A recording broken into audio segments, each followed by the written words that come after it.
ഈ എപ്പിസോഡിന്റെ തുടക്കം കാണിക്കുന്നത് തുളിനെയാണ്. ആൾക്ക് ആകെ വിഷമവും നിരാശയുമാണ്. ജെസ്സിയെയാണ് കൊല്ലാൻ പോകുന്നതെന്ന് അറിഞ്ഞിട്ടും ആളെ രക്ഷിക്കാൻ സാധിച്ചില്ലല്ലോ. ഹെസിനെ കാണാൻ വന്നേക്കാണ്. നോക്കുമ്പോൾ വീട്ടിലെ ചുമരിൽ മുഴുവനും ഈ കേസിന്റെ ഡീറ്റെയിൽസ് ഒട്ടിച്ചു വെച്ചേക്കാണ്. ആദ്യം കുറച്ച് ദിവസത്തേക്കെന്ന് പറഞ്ഞ് വന്ന ആളാണ്, പക്ഷേ ഇപ്പോൾ ഈ കേസിൽ നന്നായിട്ട് ഇൻവോൾവ് ആയിട്ടുണ്ട്. ഹെസിനോട് പറയും, ഈ പുതിയ മർഡർ കേസിൽ നിന്ന് ഒരു ഡീറ്റെയിൽസും കിട്ടിയിട്ടില്ല. ആ ചെസ്റ്റ്നട്ട്മാൻ്റെ ഫിഗറിനും ഇതിലും ക്രിസ്റ്റീൻ്റെ ഫിംഗർ പ്രിന്റ് അല്ലാതെ ആ ഹോട്ടലിൽ നിന്ന് പുതിയതായിട്ടൊരു ഡീറ്റെയിൽസും കിട്ടിയിട്ടില്ല. ഹെസ് പറയും, ഞാനൊരു കാര്യം കാണിച്ചു തരാമെന്ന്. എന്നിട്ട് അന്ന് ക്രിസ്റ്റീനെ കാണാതായ ദിവസത്തെ ക്രൈം സീനിൽ നിന്നെടുത്ത വീഡിയോ കാണിക്കുകയാണ്. അപ്പം അതിൽ ആ കുട്ടിയുടെ സ്കൂൾ ബാഗ് താഴെ വീണ് കിടപ്പുണ്ട്, സൈക്കിളും തൊട്ടടുത്തുണ്ട്. അവർ നോക്കുമ്പോൾ അതിലും ഈ ചെസ്റ്റ്നട്ട്മാൻ്റെ ഫിഗറിനുണ്ട്. പിന്നെ കാണിക്കുന്നത് തുളിൻ്റെ ഓഫീസാണ്. ഒരു ഓഫീസർ മരിച്ചത് കാരണം എല്ലാവരും കുറച്ചു നേരം നിന്നിങ്ങനെ പ്രാർത്ഥിക്കുകയാണ്. അപ്പോൾ ആ ഓഫീസറിൻ്റെ ഒരു ഫ്രണ്ട് അവിടെ ഉണ്ടാവും. അയാൾ ഹെസിനെ കാണുമ്പോൾ അടിക്കും. എന്നിട്ട് പറയും, നിങ്ങളുടെ ഒരു ഐഡിയ കാരണമാണ് അവൻ മരിച്ചതെന്ന്. അപ്പോഴേക്കും ബോസ് വന്നിട്ട് അയാളെ പിടിച്ചു മാറ്റും. ഇവർ ബോസിൻ്റെ പെർമിഷൻ മേടിച്ചിട്ട് റോസയെ ഒന്നും കൂടി ക്വസ്റ്റ്യൻ ചെയ്യാൻ പോവാണ്. പിന്നെ കാണിക്കുന്നത് റോസയുടെ ഓഫീസാണ്. അപ്പോൾ വോഗൽ പറയും, റോസയുടെ ഹസ്ബൻഡിൻ്റെ അന്നത്തെ ടി വിയിലെ ഇൻ്റർവ്യൂ കാരണം ആകെ പ്രശ്നമായേക്കാണ്. അതുകൊണ്ട് ഒരു പ്രസ് കോൺഫറൻസ് വിളിച്ചിട്ട് പറയണം, പഴയ അന്വേഷണത്തിൽ ഭയങ്കര കോൺഫിഡൻ്റ് ആണെന്നും ആ ഹസ്ബൻഡ് അറിയാതെ പറഞ്ഞതാണെന്നും. അപ്പോൾ റോസ പറയും, ഞാൻ പറയില്ല എന്ന്. എനിക്കും ഇപ്പോൾ ചെറിയൊരു പ്രതീക്ഷയുണ്ട് അവൾ തിരിച്ചു വരുന്നു. അപ്പോൾ ലിവ് വന്നിട്ട് പറയും, ഹോമിസൈഡ് ഡിപ്പാർട്ട്മെൻറ്റിൽ നിന്ന് ആൾ കാണാൻ വന്നിട്ടുണ്ട്. തുളിൻ ഈ മരിച്ച 3 പേരുടെയും ഫോട്ടോ റോസയെ കാണിക്കുകയാണ്. അപ്പോൾ റോസ പറയും, ഞാൻ ഇവരെ ന്യൂസിൽ കണ്ടിട്ടുണ്ടെന്നല്ലാതെ നേരിട്ട് എനിക്ക് ഇവരെ പരിചയമില്ല. തുളിൻ പറയും, ഇവർക്കെതിരെ സോഷ്യൽ സർവീസിൽ റിപ്പോർട്ട് ചെയ്തിട്ടുണ്ട്, ഇങ്ങനെ കുട്ടികളെ നന്നായി നോക്കണില്ല എന്നും പറഞ്ഞ്. നിങ്ങളാണ് സോഷ്യൽ അഫയേഴ്സ് മിനിസ്റ്ററും. പിന്നെ ക്രിസ്റ്റീൻ്റെ ഫിംഗർ പ്രിൻ്റും ഉണ്ട്. അതുകൊണ്ട് നമുക്ക് മനസ്സിലാവുന്നത് നിങ്ങളെയാണ് അവർ ടാർഗറ്റ് ചെയ്യുന്നത്. നിങ്ങളോട് ആർക്കെങ്കിലും ശത്രുതയുണ്ടോ? റോസ പറയും, ഇല്ല, എനിക്ക് പേഴ്സണലായിട്ട് എനിമീസ് ഒന്നുമില്ല. പക്ഷെ 2-3 തവണ പാരൻസ് ശ്രദ്ധിക്കാത്തത് കാരണം കുട്ടികളെ നിർബന്ധപൂർവ്വം അവരുടെ അടുത്തുനിന്ന് മാറ്റേണ്ടി വന്നിട്ടുണ്ട്. അല്ലാതെ വേറെ ഒന്നുമില്ല. കുട്ടികളുടെ കാര്യത്തിനാണ് ഞാൻ മുൻഗണന കൊടുക്കുന്നത്. എന്നെയും ദത്തെടുത്തതാണ്. എനിക്ക് ഒറിജിനൽ പാരൻസ് ആരാന്നറിയില്ല. വളർത്തിയവരും മരിച്ചുപോയി. ഞാൻ ഒരാളേ ഉള്ളൂ. പക്ഷെ എൻ്റെ ചെറുപ്പം നല്ലതായിരുന്നു.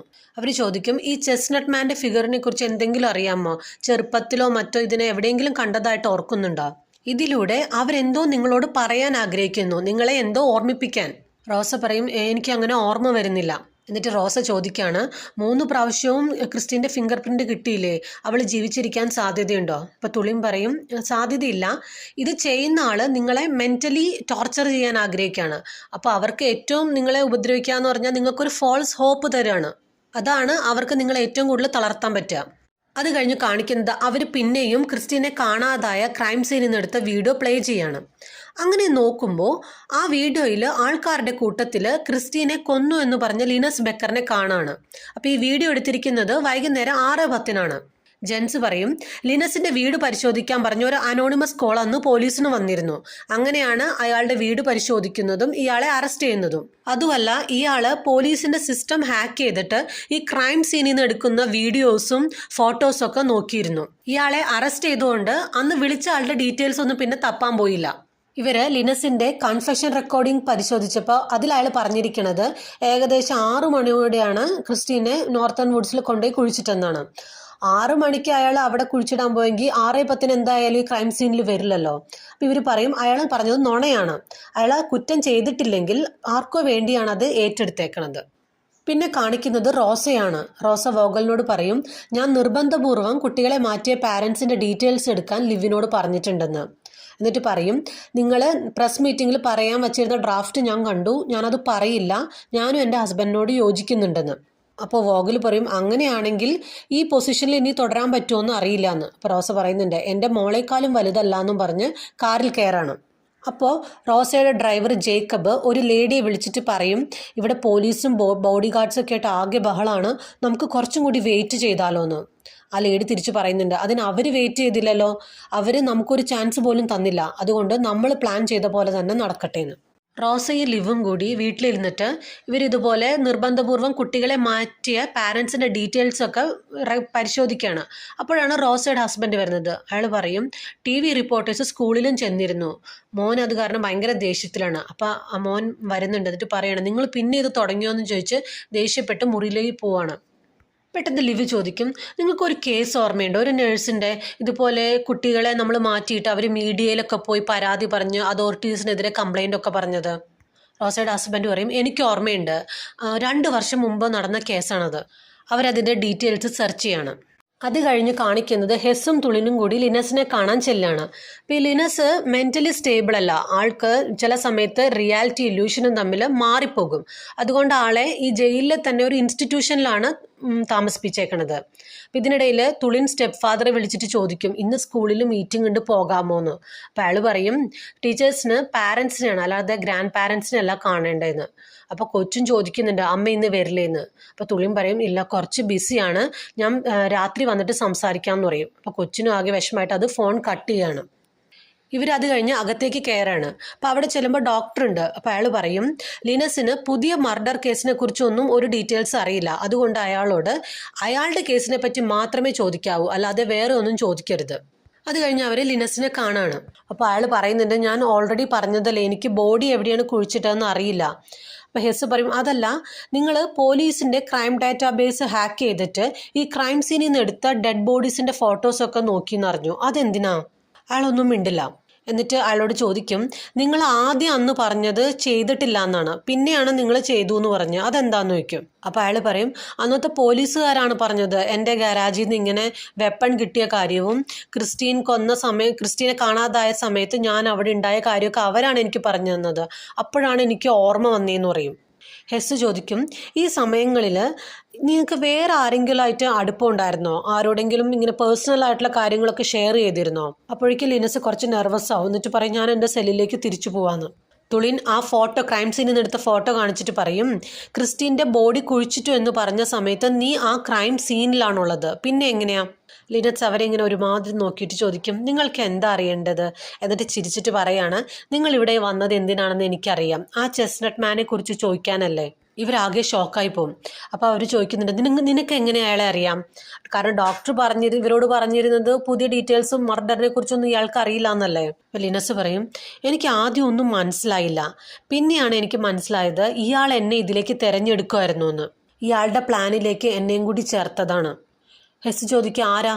ക്രിസ്റ്റീൻ എവിടെയാ? അപ്പോൾ അയാൾ പറയും, ക്രിസ്റ്റീൻ്റെ കാര്യമൊക്കെ അയാൾ നോക്കിക്കോളും. ദേഷ്യം വന്ന ഹെസ് ലിനസിനെ അടിക്കുന്നുണ്ട്. അപ്പോഴേക്കും ഗാർഡ്സ് വന്നിട്ട് പിടിച്ചു മാറ്റും. പുറത്തിറങ്ങിയിട്ട് തുളിൻ ജെൻസിനെ വിളിച്ചിട്ട് ചോദിക്കും, ലിനസ് അന്ന് പോലീസിൻ്റെ സിസ്റ്റം ഹാക്ക് ചെയ്ത് കണ്ട ഫോട്ടോസ് എന്തൊക്കെയാണ്?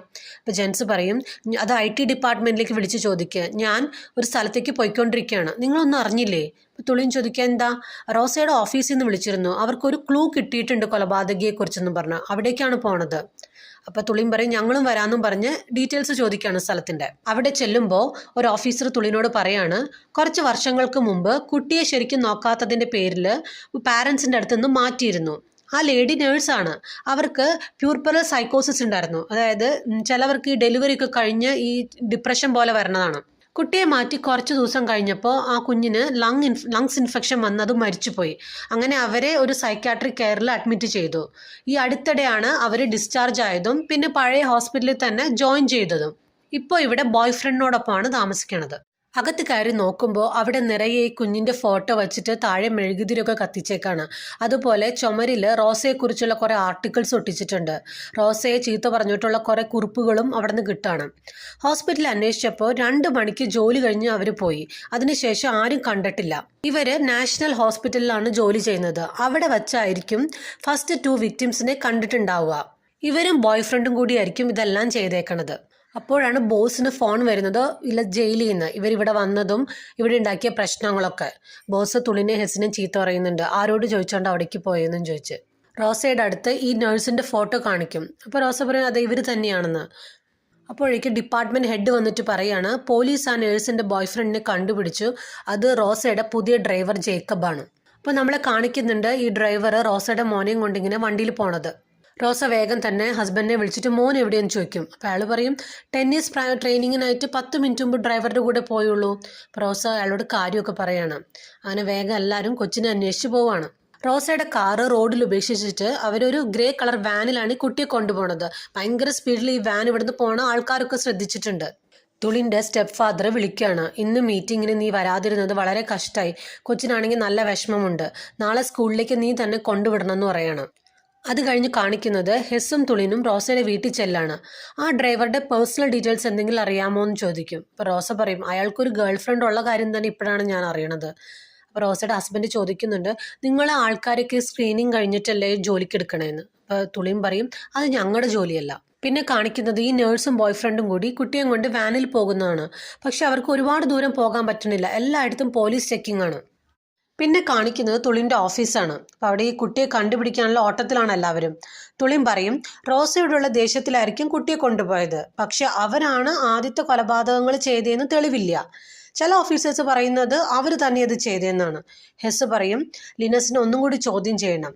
തുളിൻ്റെ ബോസ് സമ്മതിക്കില്ല. തുളിനെ മാറ്റി നിർത്തിയിട്ട് പറയാണ്, ഇവൻ്റെ പ്രീവിയസ് ബോസിനോട് സംസാരിച്ചപ്പോൾ ഇയാൾക്ക് സൈക്കോളജിക്കൽ ഇംബാലൻസ് ഉണ്ടെന്നാണ് പറഞ്ഞത്, ഭാര്യയും മോളും മരിച്ചതിന് ശേഷം.